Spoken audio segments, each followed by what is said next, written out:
It's a great honour to be here. I do apologise that this has to be in English with a bit of Scottish in it.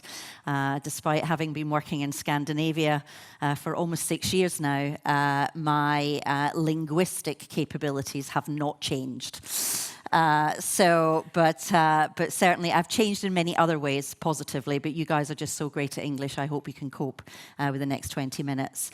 Thank you again, CBS, for giving me the fantastic honour of being Executive in Residence this year.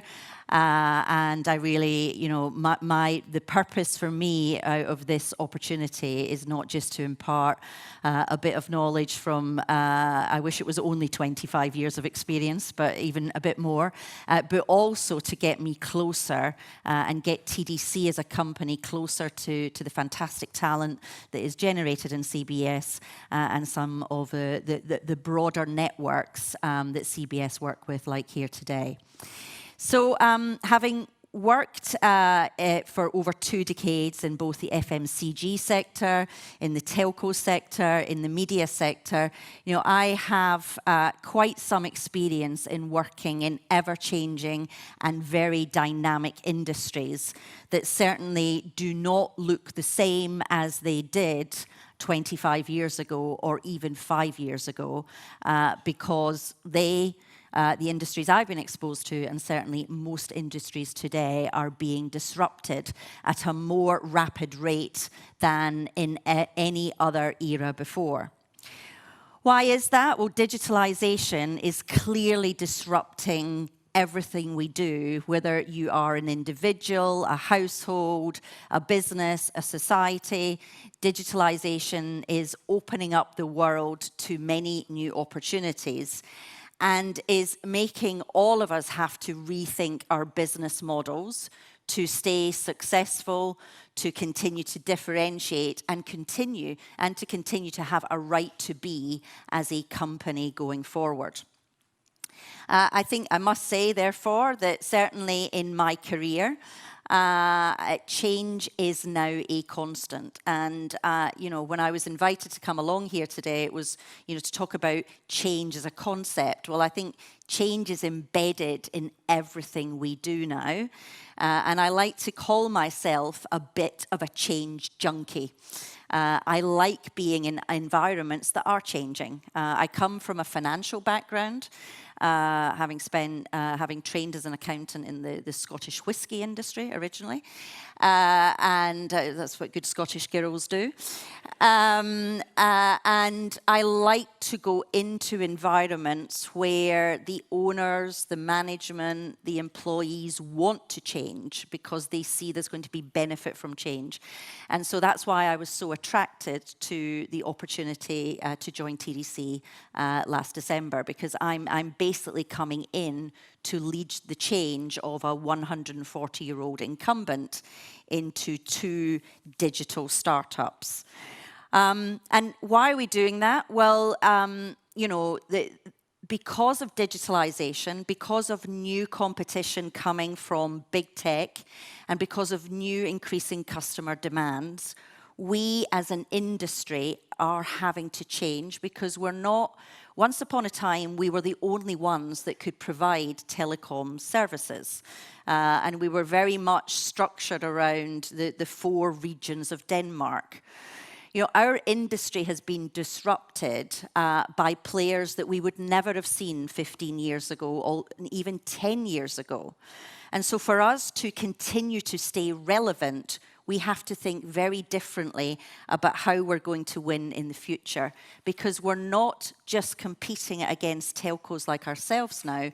We're competing against utility companies, we're competing against big tech, we're competing against new platforms that are being developed by youngsters. I think the latest name that Unilever is calling them is the Gen Zennials, that have just, that just think things don't have to be the way they are today. And that's very challenging for a telco that has so much capital invested in very legacy infrastructure.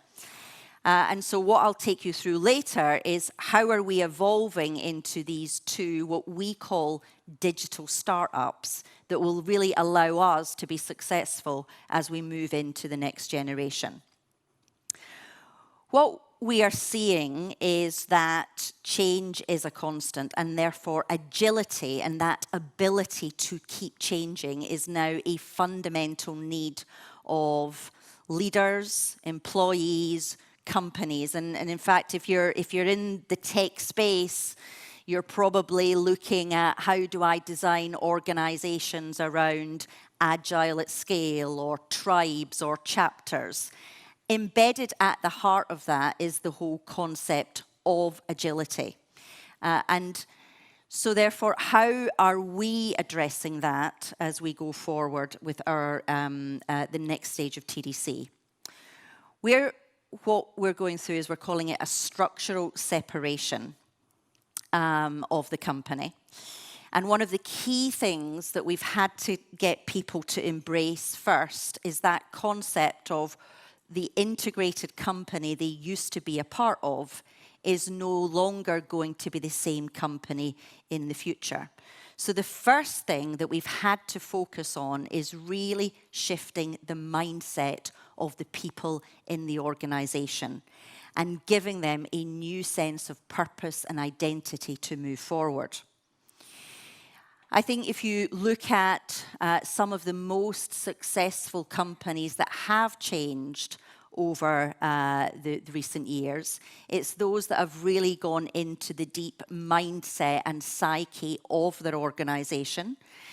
And McKinsey have recently done a study on, well, what is it that the executives have done in those organizations to embed change, to embed the ability to be agile, and to embed the ability to keep disrupting. And it's all about teaching the ability of change in the mindset of your people. So how do you do that? How do you start to change the mindset of your people while you are substantially changing the vision, the strategy of the company at the same time? And I tend to use a model of leadership that I was taught when I spent in my formative years when I was at Procter & Gamble. It is very similar to the Kotter model for change, which I'll take you through in a minute. But the way I define leadership is with the 5 E's. If you want to achieve anything, you must start with a very clear vision. You have to envision the organization of what you're trying to achieve. What's the vision and the strategy? You then have to engage deeply with your organization so that they're engaged in that vision that you're trying to set out for the future. You've then got to energize them, and I know the slide on here is different because I always end up talking more than what's on my slides. You've then got to really energize the organization on that journey to keep the momentum even during the tough times. You've then got to deeply understand how do you build the capabilities in your organization to lead change, and that's about enabling. And then finally, you've got to monitor the execution. And that's how I was taught to be a leader, and that's how I still define leadership. And it's very similar to this Kotter model, which is starting with where it create a sense of urgency. So TDC clearly had the need for a sense of urgency. It had not grown for almost 10 years. Before the new owners came in to acquire it in the spring of 2018. It realized that it was being disrupted both in its TV business, in its voice business, and also in its broadband business. TV through streaming products, broadband through utilities rolling out fiber, and voice through the use of WhatsApp and big tech. So clearly, to reverse the declines and to move forward and keep a company resilient and sustainable for the long term, there had to be a sense of urgency. Now, the old management team were planning to go off and merge with a media company. So their sense of urgency was they were going to take a big bet on content. The shareholders did not react positively to that news, and the share price went down 20% on the day that it was announced. Unknown to the management at that time, though, there was a consortium of pension funds and Macquarie, the Australian investment fund, that were looking at a new model for TDC. And that was a new model that would involve structural separation, but have very long-term ownership in mind to really invest in the infrastructure of the future and create an infrastructure company and a service company. So with new ownership came a new sense of urgency. And it's really allowed us to start to think about creating two new, totally new companies out of the 137-year-old company. After having that sense of urgency, which happens when you've got a new set of owners coming in with a very new strategy, it's all about then how do you build a new coalition within your organization to really start to drive the change. So how do you really have a team that really believe in the sense of urgency and the need to do something, and that team be a tight team that is going to gradually build out that same sense of urgency and get that energy throughout the organization. Next comes the vision, and goes back to my leadership piece. You need a very clear vision that's going to help you differentiate versus competition, either through your products and services, or how you attract talent, or how you engage with society. And then it's all about how do you ensure you've got the right people on the bus with you to help you go on this change journey. Oh dear, I'm running out of time. Then, as I mentioned, you get the right sense of people, and then it's about how do you start to remove barriers by enabling the organization to work with you on that vision. Then it's about generating short-term wins. We are, as we are separating the company into two, it's really important that we celebrate some of the small wins, whether that being hitting our first 10,000 homes passed on rolling out fibre, whether it is the first cut over to 5G, which we will actually do in the Helsingborg. We'll get our network ready for 5G in the Helsingborg area next week. A lot of celebrating those small, short-term wins that are taking you on the journey to your long-term vision. Then it's about sustaining the change. And, you know, really, we're still in the very early days of our change journey. We're still doing the short-term wins, and we're still making a lot of changes. But we will, during 2020, start to get much more into a rhythm of what we're trying to do.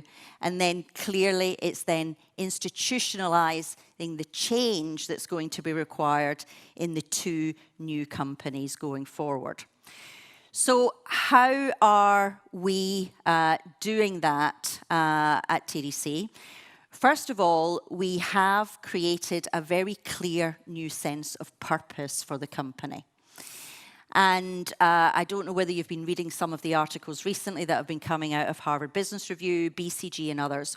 What they've started to realize is those companies that have a higher order sense of purpose that is deeply embedded in the heart of the strategy of the company are more likely to generate more sustainable shareholder returns over the long term, at the same time as having a massive societal impact. And that sense of purpose that is more than just generating profit is what is becoming so much more important and motivating to the broader set of stakeholders that you have as a company. Certainly having pension funds invested in as owners now, they have a much longer term vision as to what they want to achieve for Denmark as a country, not just for a dividend return or for a financial return to their shareholders. And what you're seeing with the new generation of talent, that talent want to align themselves to companies that have that broader sense of purpose. Hence why, you know, we are clearly putting purpose at the heart of our strategy, And our higher order purpose is one that is going to create an open and innovative model that all of Denmark can benefit from in this new age of digitalization. It's not just about selling telecommunication services. It's not just about selling entertainment services. Our purpose is actually to open up our critical national infrastructure for all, to invest in the fastest, safest, most reliable technologies of the future, and put that into one company called Netco that will serve that to all service providers in the country, and also at the same time separate into a retail services company that will really be focused on making sense of technology for all of our customers, whether they be an individual, a household, or an enterprise. So TDC Group is transforming into an infra company and to a digital retail company that will offer increasingly more digital services and increasingly more high-speed connectivity, no matter where you are in Denmark. And the overall purpose is what is driving us to get there.